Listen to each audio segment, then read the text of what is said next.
Аз кандуулук менен ооруган балдар биринчи ирет ошо эне жана бала коргоо борборунда экинчи корпусунда консультативно диагностика отделение болот. Ошол отделенияда бизде 2 врач-гематолог бейтаптарды карайт. Эртең мененки саат 8-ден саат 4-кө чейин 2 гематолог кабыл алат. Четтен келген, региондордон, облустардан келген бейтаптарды ошол жактагы врачтар карап, эгерде бейтапты амбулатордук түрдө дарылоого мүмкүнчүлүк болсо, анда ошол амбулаториядагы 2 доктор эле дарылоосун жазып беришет да, и дарылашат. Амбулатордук түрдө дарылаганга мүмкүнчүлүк болбосо, анда ал бейтаптарды биздин ушу 5-корпустагы гематология бөлүмүнө жаткырылат да балдар. Гематология бөлүмүндө 2023 жылы 1043 бейтапты дарылап чыгардык. Ошолордун ичинен именно кан оорулары, аз кандуулук менен жабыркаган балдардын саны дагы 20%-тен ашат.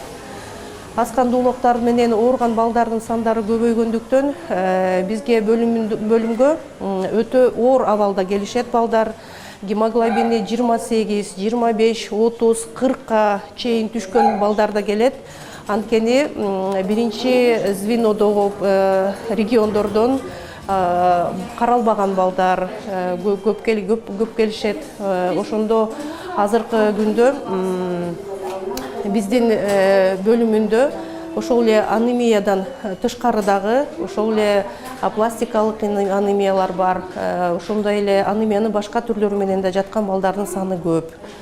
Көбүнчө бизде азыр аз кандуулук менен жаткан балдар 50дөн ылдый болгондо уже кан куюуга туура келет. Азыркы кан куюп, ошондой эле гемоглобинин көтөрүп, полный диагностика кылып, балдарды абалын жакшыртып, анан кийин уже биринчи звенолорго жиберебиз балдарды. Андан аркы дарылоонусу ошо по месту жительства педиатрлар контролдош керек да. Бул аз кандуулук деген өтө оор болуп атат азыркы учурда. Көбүнчө эң биринчиден тамак аштын жетишсиздигинен, ошондой эле рационунда витаминдердин, микроэлементтердин аздыгынан, көп учурда глистный инвазиялардын кесепетинен дагы чыгат. Ошондой эле региондордо балдардын убагында, маалында текшерүүлөрүнө өтпөй пациенттер уже 2 жаш же 1,5 жашта келишет да. Анткени мисалы 6 айында анализ тапшырып, педиатрга катталып, анализдерин контролдоп турса дагы, мында педиатрга кайрылып турса дагы, ошондой оор формалар менен бизге түшпөйт эле да. Бизге көбүнчө келгендердин баары педиатрга кайрылбагандар, убагында барып анализ тапшырбагандар. Анан кийин уже бала уже оор болгондо, ошондо гана түз эле ошо гематология бөлүмүнө биздин КДОдогу педиатрларга, гематологдорго түшүп, андан ары анан кийин бизге келишет да.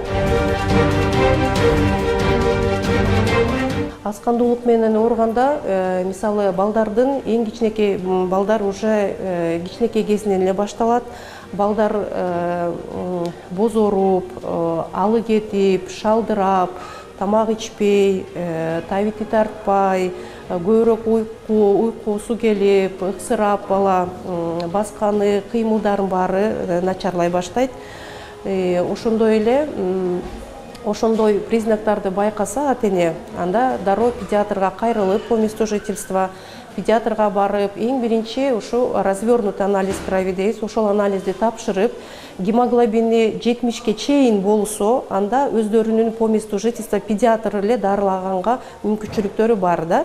Эгерде ошол 1 ай ичинде по месту жительства педиатр дарылап, результаттары положительный болбой, бала жакшы болбосо, анда уже алдын ала андан ары дальше дагы до обследованияга биздин гематологдорго жиберет анда.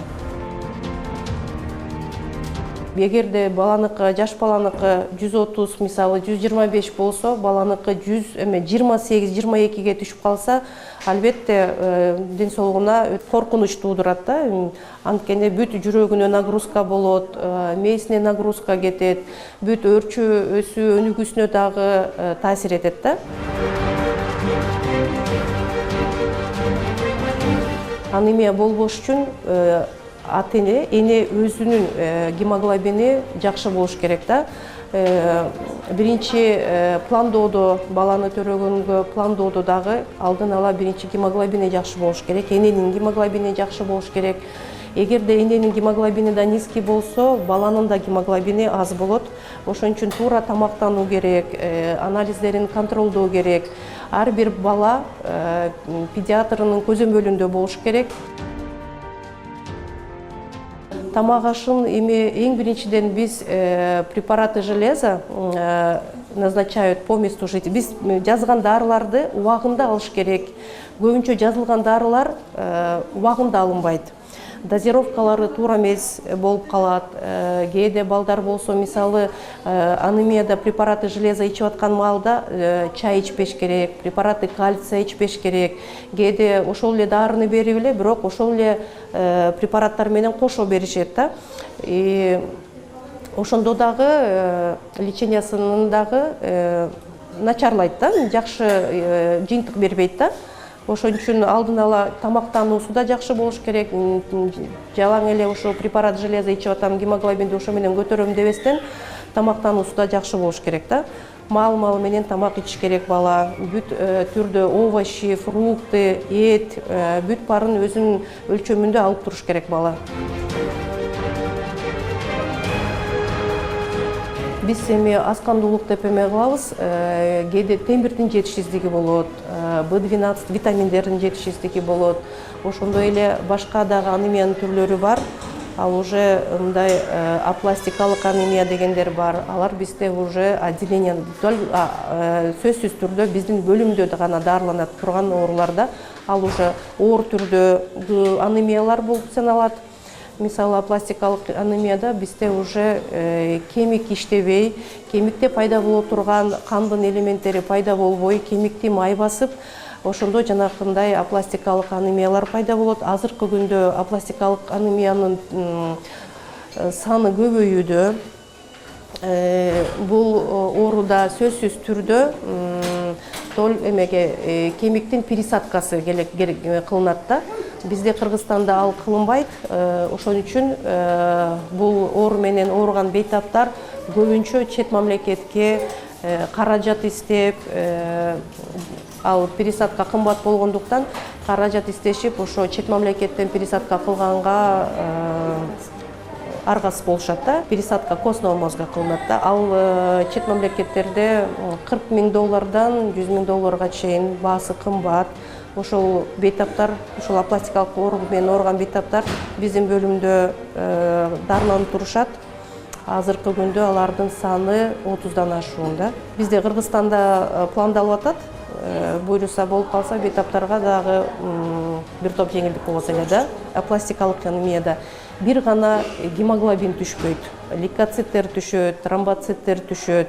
Ошондо ар жери көгөрөт, ар кайсы жеринен кан кетет, мурдунан, тишинен, ийне сайган жеринен, денесинин баары көк ала болуп, канталап, бүт ооруга туруштук бербей, булар ар бир ооруган оорусу дагы, грипп болсо дагы, гайморит болобу, пневмония болобу, бул ооруган бейтаптардын категорияда пациенттерди бейтаптарда өтө оор түрдө өтөт да.